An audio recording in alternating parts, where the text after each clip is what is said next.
One of the most underrated parts of social media strategy is your Instagram bio.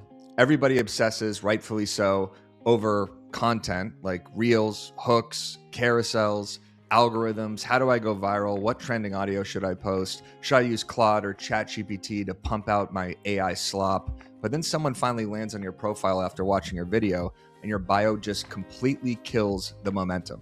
It's like doing all this work to actually land a $5 million listing appointment, and then you show up in sandals and a backwards hat, hungover, reeking like a bottle of Jack Daniels. I don't know from personal experience, by the way. Your bio matters because it is the bridge between attention and conversion. And most agents absolutely butcher it. Their bio either says nothing at all, or it says way too much, or it sounds like every other agent in America. Helping clients buy, sell, invest, top producer, luxury specialist, top 1%, ranked best agent on social media by some magazine that doesn't even exist that you totally just paid for. Congratulations. You and 847,000 other agents have a profile that says the exact same thing. So in this video, I'm going to show you exactly how to build the perfect Instagram profile for a real estate agent. But honestly, this could probably apply to other industries as well, because at the end of the day, your profile should answer 4 questions immediately. Who are you? What do you do? Where do you do it? And why should I follow you? So by the end of this video, you're going to know exactly what to put in your profile photo, your handle, your display name, your bio, your links, your highlights, your pin posts, and most importantly, I'm going to tell you what not to do. For those of you who don't know me, I am Eric Simon, aka The Broke Agent, aka Dr. Clickstein. I created the #1 humor brand in real estate. I'm also the co-founder of BAM Media, the best media company in real estate, where we give out the daily playbook for real estate agents to help build their brand and close more deals. And none of this content is behind a paywall. For example, this content right here. I built one of the largest, most organic audiences in real estate with over 1.5 million followers across all platforms and around 900,000 on Instagram alone. That's between the Broke Agent account, Viral Agent, Now BAM, Bad Real Estate Picks, Agents Anonymous, and of course about 10 other ghost accounts that I use to comment on my own photos. So trust me, I spend an unhealthy amount of time looking at real estate agent profiles, whether it's in our BAMX community, just scrolling, or trying to come up with content for our marketing blogs and our podcasts. Believe it or not, I actually wanted to be shortstop for the Yankees growing up, and now I'm making a video on Instagram profiles for real estate agents, but we're here now, so let's do it. Let's start with the obvious, which is your profile picture.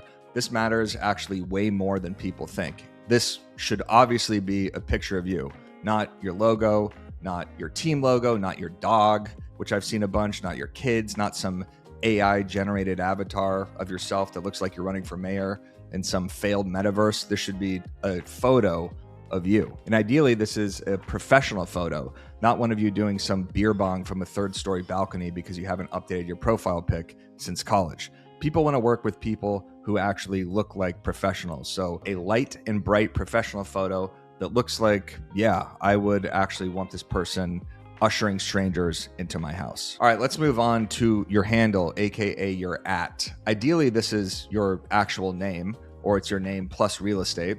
And ideally, it's consistent across all platforms like Instagram, TikTok, YouTube, X, whatever, because your handle does become part of your brand identity, and having a uniform handle on everything is ideal. There's a reason I have the Broke Agent account on everything, because consistency matters. Someone will reach out to me and say, oh, I saw you on TikTok. I saw the same handle that you have on Instagram, on YouTube. That uniformity really helps with your actual content. Now, here's what not to do. Do not make your handle something completely unrelated to real estate, like Yankee Lover 42, Mariano Rivera reference, or MAGA Patriot 16, January 6 reference. Probably not ideal for a broad consumer appeal. Also, you don't want to attach your brokerage to your handle. Don't do something like Jason Remax or Real Broker Steve or Compass Chad or Berkshire Billy, because there's a very good chance that you actually switch brokerages someday. You don't want to be the guy walking around in 2031 with a handle promoting a brokerage that got acquired by Real or some AI brokerage that ends all of us and makes all of us absolutely irrelevant. The third thing is your display name. Now, your display name is actually one of the most important parts of your profile, because this, along with your handle, is actually searchable. This is where Instagram understands context. This also helps with external SEO because Google is increasingly indexing public Instagram profiles and posts. So your display name should include your name and real estate or realtor, and then your market. So for example, Bridget Baldwin, Tucson realtor, or Eric Simon, Los Angeles real estate agent. If you live in a tiny town nobody searches for, you should probably include the nearest major city or region too. That way more people actually search that town and you actually start popping up. But the biggest mistake agents make here is not including the location and not including what they actually do.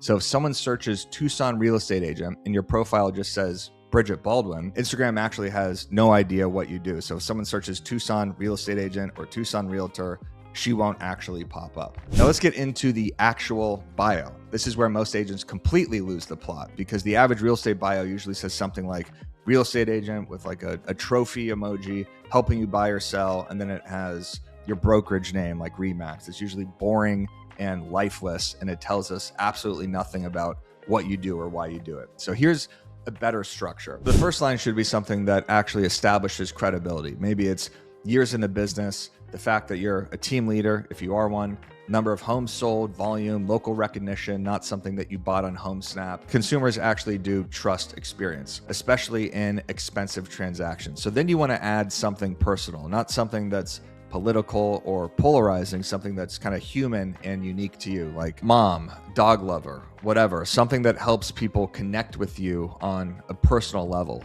And then this is the most important part. You got to actually tell people what kind of content they're going to expect from following you.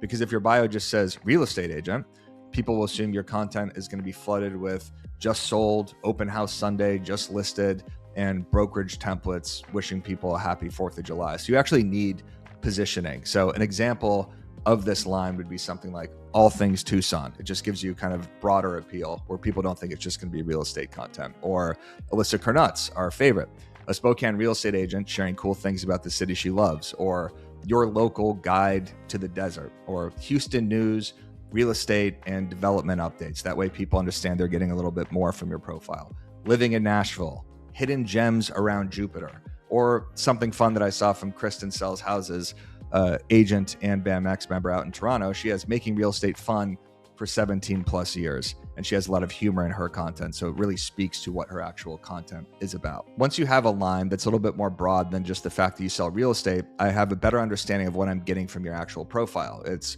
more local knowledge, it's lifestyle, it's community, it's stories, it's real estate through the lens of your city in your experience. And that's just way more compelling than the generic bio. All right, I got to interrupt myself because if you have a great Instagram bio, you will stand out from the crowd. And if you want to stand out from the crowd even further, Reminder Media is a resource you have to check out. You get your own branded print and digital magazines, email newsletters, and social media content. Reminder delivers these resources to your contacts on autopilot, keeping you top of mind with your database. All you got to do is focus on your follow-up calls and watch referrals and repeat business flow in. Use the link below to check out Reminder Media. Back to the video. Your final line in your bio should be an actual call to action to the link that you could have in your bio. So please stop making your CTA something generic like call me.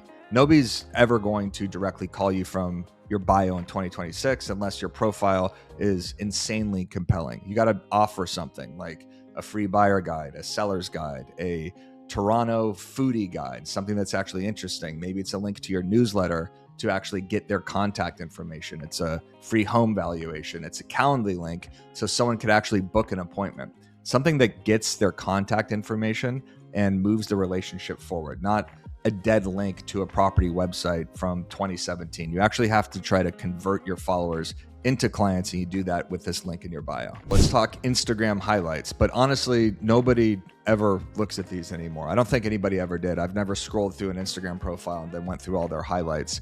I know that hurts some of you because you spent 6 hours designing some beige highlight covers in Canva, but if your highlights are outdated, just delete them and don't have any highlights because it's just kind of taking up unnecessary space on your profile. If you do want to have highlights, the ones that I would recommend is you have one that has reviews, listings, a link to your newsletter, links to YouTube or other social platforms, media appearances if you have any, and then maybe your favorite local spots if you do hyperlocal content on your channel. But seriously, do not overthink highlights. They're just kind of an aesthetic look for your profile. Another thing is a lot of people have that Threads badge on their profile. And if you're not posting daily on Threads, which at this point I don't think anybody is, I would just delete this because it's taking up unnecessary real estate on your page. Moving down to the actual feed in your pinned post. So every Instagram profile is allowed up to 3 posts that you could pin, and I would actually use these strategically. So one should probably reintroduce yourself. This could be a carousel or it's a video. It's about who you are. This kind of gives you a chance to dive deeper than your actual text on your profile. So this could be where you work, what areas you serve, maybe why you got into real estate and what sort of clientele and what your actual mission is in real estate. So that should be your top left pinned profile. The second could be one of your best performing pieces of content over the last few months, if it's still relevant. And then the third could be a listing or a client success story. So people can see who you are on the first pinned post, some of your best content, and then how you help someone through a transaction. That's a really powerful 1, 2, 3 punch. Now, the final part of your bio is a little bit more abstract, but it's extremely important. When someone lands on your profile and they scroll down, they should immediately see faces and places, which is a term coined by myself and Haley Ingram from Coffee and Contracts. This means I should see your face, AKA you, in the actual content, you telling stories, you in your profile pic, you at your hyperlocal spots, you showing houses, you sitting open houses. And then I should see the place that you actually sell real estate in. I don't want to see 47 Canva templates with holidays and rate updates. I should actually feel your city when I land on your profile. That's your restaurants, your neighborhoods, your lifestyle, your culture. Look at my friend and BAMX member, Katie Lucy. Her profile is kind of the epitome of faces and places. It's her, it's face, it's place, it's face, it's place, it's face, it's place.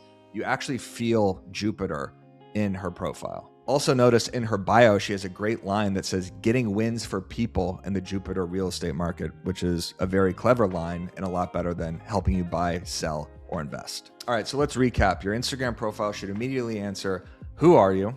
What do you do? Where do you do it? Why are you different? Why should someone follow you? And they should be able to give their contact information to you in that link in bio, whether it's through a Calendly link, a buyer's guide, a seller's guide, or a link to your newsletter. So if this helped bring any clarity to your Instagram bio, make sure you hit that like button and subscribe to this channel, because I will be breaking down marketing, personal brand, and what's actually working on social media right now from someone who's actually in the trenches, posting every single day, not just talking about it, yapping about it. So if you're an agent trying to figure out content in this weird sort of AI social media era, that's basically what this channel is going to be.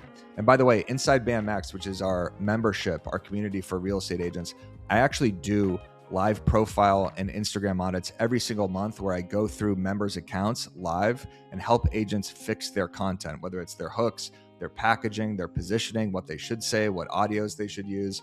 It's extremely valuable for our members. And we also have content drops every single week. These are marketing templates, scripts, emails, blogs, and on-demand trainings to help you build your brand and close more deals. There will be a link to a free trial down below if you want to check that out. And again, if this video helped you at all, make sure you hit that subscribe button, hit that like button, because my goal is to make this the go-to marketing channel in real estate. Thanks for watching, and I'll see you next week.